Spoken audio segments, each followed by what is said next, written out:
कोई भी हवा का प्रकाश का वहाँ इंतजाम तो है, लेकिन मैं किसको पूछूं, क्यों पूछूं। माना उसको मैं तो स्वराज मानता है, मेरी व्याख्या को वो स्वराज कभी। दोस्तों, 100 साल पहले महात्मा गांधी कैसे देते थे भाषण?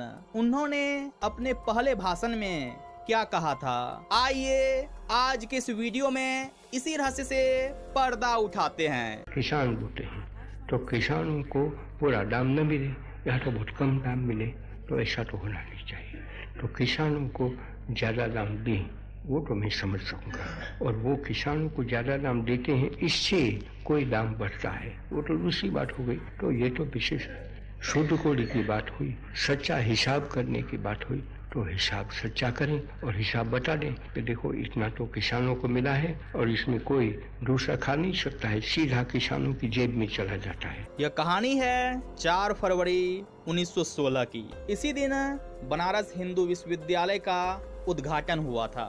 इस उद्घाटन के मौके पर पंडित मदन मोहन मालवीय ने महात्मा गांधी को विशेष रूप से आमंत्रित किया था। इसी दिन महात्मा गांधी ने अपना ऐतिहासिक भाषण दिया था। महात्मा गांधी ने भाषण देते हुए कहा, मित्रों, अभी अभी भाषण देकर बैठी श्रीमती बेसेंट की अतुलनीय वाक्पटुता के प्रभाव में आप यह न मान लें कि हमारा विश्वविद्यालय एक तैयार उत्पाद बन चुका है। ऐसी किसी धारणा पर यकीन करने की बजाय एक क्षण के लिए उस आध्यात्मिक जीवन पर विचार करिए जिसके लिए हमारा यह देश विख्यात है।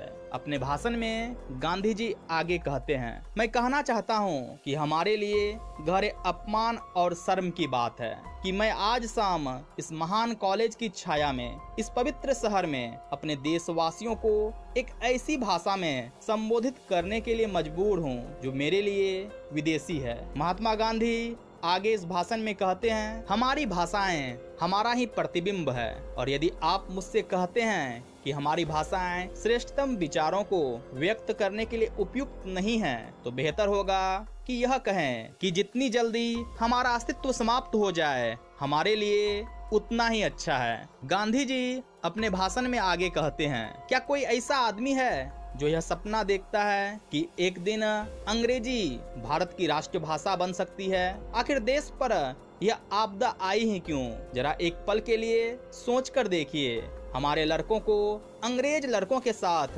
कितनी बराबरी की दौड़ लगानी पड़ती है। मुझे पूना के कुछ प्रोफेसरों से घनिष्ठ बातचीत का मौका मिला। उन्होंने मुझे आश्वासन दिया कि हर भारतीय युवा अंग्रेजी में पढ़ने के कारण अपने जीवन के कम से कम 6 कीमती साल खो देते हैं। इसे हमारे स्कूलों और कॉलेजों से निकलने वाले छात्रों की संख्या से गुना करें और देखें कि देश के कितने हजार साल बर्बाद हो गए हैं। अपने भाषण में गांधी जी आगे कहते हैं, आज हम एक आजाद मुल्क होते, हमारे पास अपनी भाषा में शिक्षित हुए लोग होते, वैसे लोग नहीं जो अपने ही देश और अपनी ही मिट्टी में विदेशी बनकर बैठे हुए हैं। वे अपने देश के वंचितों, हाशिए पर फेंके हुए लोगों के लिए काम कर रहे होते और वे जो कुछ भी करते वह इस देश की विरासत, इस देश का संपदा होती। वहीं एक बार उन्होंने अपने भाषण में कहा, माना उसको मैं तो स्वराज मानता है,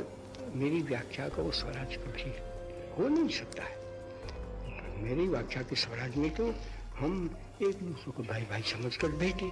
अपने भाषण में गांधी जी आगे कहते हैं, हमारे दुश्मन कौन हो सकते हैं? क्या हमारे भाई दुश्मन होंगे?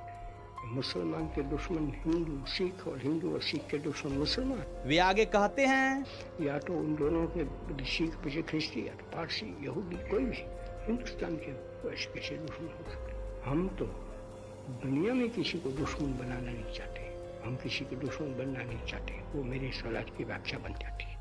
वहीं एक भाषण में महात्मा गांधी कहते हैं, कोई भी हवा का प्रकाश का वहाँ इंतजाम तो है, लेकिन मैं किसको पूछूं, क्यों पूछूं, मेरे पास समय कहाँ है?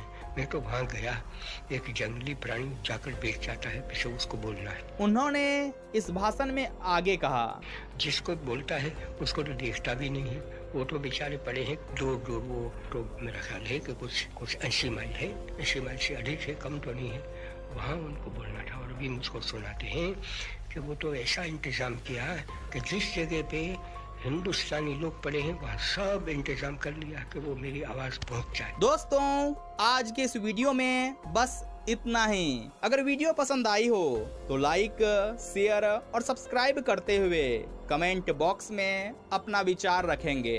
बेहद आभार हमसे जुड़ने के लिए।